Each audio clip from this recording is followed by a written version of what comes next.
तो आपको क्या करना है कि मेमोराइजेशन के लिए और बहुत अच्छे मेमोरी के लिए आपको देखना होगा कि हमारे पैरेलल कौन से थॉट्स चल रहे हैं, या कन्विक्शन आपके अंदर में शब्दों का जो कन्विक्शन हो रहा है, शब्दों का जो संवहन हो रहा है, जो विचार उठ रहे हैं वो कैसे विचार हैं, वो विचार, उन विचारों के जो बुलबुले आपके ब्रेन में चारों तरफ, ब्रेन रूपी ओशियन में जो बुलबुले या जो तरंग उठ रहा है आपके ब्रेन के अंदर में, उससे वो कौन से हैं उसको आप दबा नहीं सकते हो, लेकिन आपको देखना होगा कि वो कौन सी बातें हैं जो आपको हर्ट कर रही हैं, या आपको बार बार रिकॉल कर रहे हो ब्रेन में, या ब्रेन उसी से टोटली स्टफ्ड अप है, भरा हुआ है बुद्धि आपका उसी से।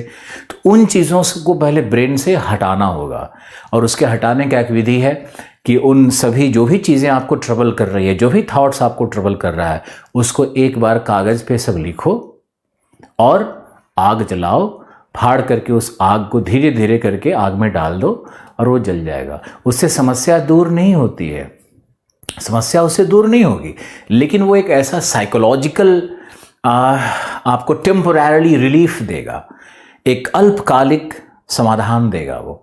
और ऐसा आप कई बार कर सकते हो, दिन में एक बार नहीं करना है, लेकिन आपको कुछ 1-2 दिन के अंदर में वो काम करते रहना है। आशा है कि इस बात का आप मजाक नहीं उड़ाओगे और इसको आप समझोगे कि जो भी थॉट्स आपको परेशान कर रहे हैं, उन थॉट्स को पूरा लिख करके फिर उसको आग में बैठ करके बढ़िया से गैस के चूल्हे पे जला करके देखो। ये एक विधि है जिसको अपनाना चाहिए। दूसरा क्या कर सकते हो, बहुत लोग मेंटली बहुत स्ट्रांग होते हैं, तो क्या करते हैं कि गुस्से में, एंगर में आके पढ़ना शुरू करेंगे, और जो उनको जो थॉट्स उनको जो चेज कर रहा है, जो भावनाएं, जो निगेटिव एनर्जी जो उसको चेज कर रहा है, उसको प्रेस करने का कोशिश करते हैं, पूरी ताकत लगाता है, मैं नहीं, हम कौन, मैं तो ये कर दूंगा। तो ऐसा करके आप थोड़े समय तक तो आप कर सकते हो बेहतर काम, लेकिन उसके बाद फिर आपका अंदर का एनर्जी का दिया बुझ जाएगा।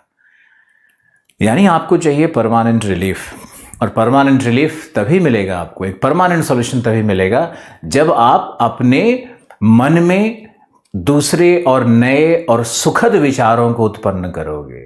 जब तक सुखद विचारों को उत्पन्न नहीं करोगे तब तक ये संभव नहीं है। अब सुखद विचार क्या है, जैसे हम एक छोटा सा एग्जाम्पल आपको बताते हैं कि मान लो कि हम हिंदू कॉलेज में पढ़ते थे दिल्ली यूनिवर्सिटी में, तो किरोड़ीमल कॉलेज के साथ हमारा मैच हो गया।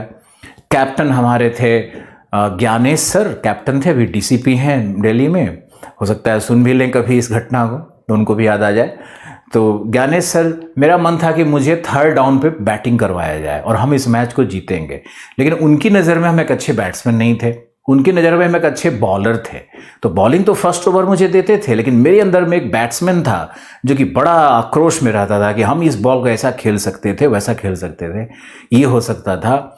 तो उन्होंने मुझे भेजा नहीं, और अंत में जब 6 विकेट गिर गया तब उन्होंने मुझे भेजा, और मेरे अंदर में एंगर पूरा भरा हुआ था, और 3 ओवर रह गया था और 41 रन्स बनाने थे उस समय। और हमारे सीनियर में मालूम कौन थे, ये अर्नव गोस्वामी, जिनको आप जानते हो, इम्तियाज़ अली साहब, जो कि भी सब हमारे सीनियर्स उस मैच को देख रहे थे। तो हम उस 3 ओवर को खेलने के लिए गए। प्रकाश सिंह को याद होगा ये घटना। प्रकाश सिंह अभी रिपब्लिकन टीवी का ही पटना का सबसे शानदार, सबसे बेहतर वो करता है, रिपोर्टर है, वहाँ का चीफ है, रिपोर्टर इन चीफ है। तो ये सारे मित्र मुझे याद आते हैं आज। और उस 3 ओवर में मैंने जाकर एक स्पिनर आ गया, और अंदर में पावर था ही, शरीर थे ही, 6 फुटा जवान थे। मैंने 3 सिक्सर हिट किए लगातार केमिस्ट्री डिपार्टमेंट पे जाकर, बॉल गिर रही थी और सारे लोग चमत्कार की तरह खड़ा होकर के हल्ला कर रहे थे। वो मेरे जीवन का एक बहुत हाई पॉइंट है जो मुझे खुशी देता है आज भी जाकर के। और फिर नेक्स्ट ओवर में जो फास्ट बॉलर था उस पर भी मैंने ज़बरदस्त चौका लेग में लगाया। अब ये मेरे लिए बहुत एक पीक टाइम था अपने लाइफ का। और उस मैच में एक्चुअली क्या हुआ कि फिर हम मैच में आगे रन लेने के चक्कर में, 2 रन लेने के चक्कर में हम रन आउट हो गए और हम चले आए। लेकिन मुश्किल से हम लोग 7 रन से मैच हार गए थे। और अब सब लोग ज्ञानेश को ही, भला बुरा ज्ञानेश सर को ही लोग इंडिकेट, इधर गॉसिप्स में, सामने तो कोई नहीं बोलेगा, कोई करे यार पहले जाने देते तो ठीक रहता, नया नया लड़का था, बाछा था, ऐसा कुछ करके मुझे इतनी खुशी मिली कि आज भी जब हम लो फील करते हैं ना, जब भी कई बार लगता है कि शरीर शिथिल हो रहा है, निगेटिव एनर्जी शरीर में आ रहा है, इंसान है तो आता है ना मेरा भी, तो मुझे ऐसा लगता है कि वो मोमेंट्स, हम आंख बंद करेंगे, वो मोमेंट्स हमको याद आने लगता है, वो मोमेंट्स मुझे याद आने लगता है। और वो मोमेंट्स जब याद आता है तो मुझे लगता है कि वाह, फिर से इनर्जाइज हो जाते हैं। तो ऐसे आपके लाइफ में भी मोमेंट्स होंगे, तो वो आप मोमेंट्स याद कर सकते हो। कुछ निगेटिव बातों को सोचने से तो अच्छा है ना कि जो आपके लाइफ के गोल्डन मोमेंट्स हैं, उन गोल्डन मोमेंट्स को आप याद करो। और उन गोल्डन मोमेंट्स को याद करोगे तो अपने आप देखोगे कि वो जो कन्विक्शन ऑफ निगेटिव थॉट्स था, नकारात्मक विचारों की जो एक श्रृंखला लगातार बन रही थी आपके मन में, और जो निगेटिव एनर्जी आप फील कर रहे थे, जो डिप्रेसिंग एनर्जी आप फील कर रहे थे, वो अचानक से खत्म हो गया है और आप बहुत अच्छे थॉट्स में चले जाते हो। अभी हम क्या करते हैं ना कि हम अपने टाइम में, जैसे तेंदुलकर, गांगुली, राहुल द्रविड़ वाले एरा में हम थे, तो राहुल द्रविड़ और गांगुली वाले एरा में अभी भी चले जाते हैं वहाँ पे। और जितना भी महेंद्र सिंह धोनी का शुरू का इनिंग था, ये सब 2005-07 वाला सारा इनिंग देखना शुरू कर देते हैं यूट्यूब चैनल पे जा करके। तो पूरा जो स्ट्रेस है ना, उसको हम रिलीज़ कर देते हैं अपने ब्रेन से, और उसको देख करके उठते हैं। या मेरा एक भी और मैकेनिज़्म है कि मुझे म्यूज़िक से बहुत प्यार है। हम तो कहते हैं कि आप लोगों को भी पढ़ाई के अतिरिक्त म्यूज़िक, स्पोर्ट्स, इन चीज़ों से प्यार होना चाहिए, तो बहुत अच्छा रहेगा आपकी ज़िंदगी में। तो क्या करते हैं कि हम यूट्यूब पे चले जाएंगे और वहाँ पे जा करके कोई राज कपूर का गाना सुनेंगे, मेरा जूता है जापानी और आवारा हूँ, और उस टाइम के मूवीज़ में हम चले जाते हैं, उस टाइम के उस म्यूज़िक में चले जाते हैं, शैलेंद्र के लिखे गीतों में बह जाते हैं। तो मुझे लगता है कि वाह, फिर से रिजुविनेट कर गया, फिर से पुनर्जीवन मुझे मिल गया है।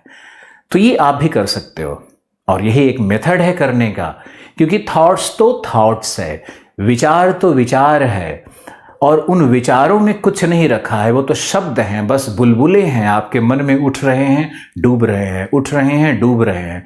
लेकिन उन बुलबुलों के कारण जो आपके अंदर में जो ऑसिलेशन होता है, जो वेव उठता है, उससे पूरा मन में विकृति, आपके अंदर में वही नेगेटिव एनर्जी उत्पन्न होने लगता है।